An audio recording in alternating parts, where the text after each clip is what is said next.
Hello everyone, I hope you all are doing well. Welcome to my channel Wonder Cook Room. In this video, we are going to make homemade pita breads. So let's get started with our video so that you can make your own pita bread at home and enjoy it warm. Starting off with what you need for the recipe, it is very simple. You just need a cup of all-purpose flour, a tablespoon of olive oil, 150 to 200 ml, half cup of warm water, 1/4 cup of wheat flour, 1 tablespoon of sugar, and 1 teaspoon of salt, and 2 teaspoons of yeast. It's dried instant yeast. Moving on to making the dough. Firstly, we would check that the water is not too hot. It should just be as good like you would be able to put your finger in it. Then we would add the sugar to this. We are here trying to activate the yeast. After dissolving the sugar properly, we would be adding the 2 teaspoons of yeast in it and mixing it well. After mixing it all well together, we would leave it for almost 15 to 20 minutes, and when you see the bubbles, it means that your yeast is activated. Moving on to the next step, we would add the flour in a bowl and then slowly add water, and we'd make a soft dough. It should be soft and tacky so that our pita breads fluff more. I would be adding the salt when I am half the way so that it does not kill our yeast. Next, when all the dough in the bowl has come together, you should be adding the water as per you need, and then I would be dusting off my workstation and placing the dough on it, and I would knead it for more 5 minutes so that we get our desired consistency. We will almost knead this dough for 10 minutes. Make sure that you don't knead it too much or add too much of the flour, because we need moisture in it, as that moisture would help our pita breads to fluff more. We would be kneading it till it's all soft and kind of tacky. Like you can see that my finger is poking, but when I am touching it, it is having a resistance, like it's sticking to my finger. So now we would be leaving it for proofing. We would coat it with a tablespoon of oil. I used a tablespoon of olive oil here. Now we would cover this with plastic wrap. You can even cover this with a kitchen towel, just to make sure that you place it in a warm place so that it rises and becomes double the size it is right now. Now I would leave it for like 2 hours, and after 2 hours it looks something like this.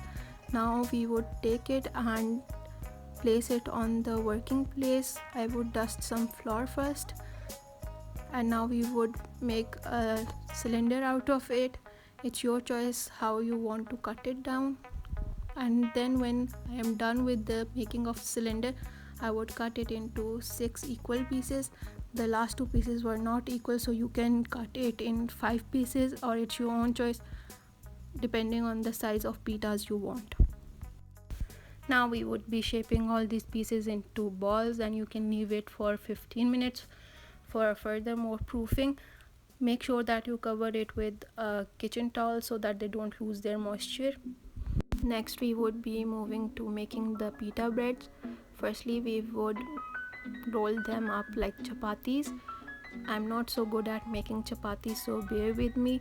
We will just flatten it till the thickness of this roti or chapati has reached half a centimeter. Just make sure it's equally flat from all the sides so that your pita is perfect. When you are rolling the first pita, make sure that the others are covered with a kitchen cloth so that they don't dry up. When we are done with rolling all the balls, we would cover these chapatis with a kitchen towel as well, and then we would be placing the chapati over a warm skillet. Make sure that it's nicely warmed. You can check it with your hands that the heat would be touching your hand. Once you place the flattened dough on the skillet, make sure you leave it for like 30 minutes, and when you see the bubbles on top, you would then flip it around and cook it like I am doing. So to make the pita puff, you can use a spatula and press it. Here I am showing you another pita cooking so that what I said previously you understand it more. First I place the pita, and then when it has kind of bubbles, I am going to flip it around and cook it for more. Now you can see it's kind of puffing, but it's not puffing much because I did not leave it for proofing. So I am pressing it so that it gets a bit fluffy, because I'm not making pita pockets, I'm just making the simple basic pitas. I hope you understand what I am saying, and if you want me to share the recipe of a pita with a pocket, please comment down below and let me know so that I can share it with you in the future. Now we would cook all the pitas in the similar manner. I'm just pressing it to make sure that it's fully cooked. Just make sure that you keep the cooked pitas in a kitchen towel as well, so that their chewiness and softness is stored. Now we are done with making all our pitas. Here I am showing you inside of a pita bread so that you can know it's fully cooked and how it looks from inside. This is it for the today's video. I hope you guys enjoyed. If you did, please give this video a big thumbs up, share it with your friends and comment what you think. Do not forget to subscribe to my channel. We'll see you in the next video. Till then, take care and bye.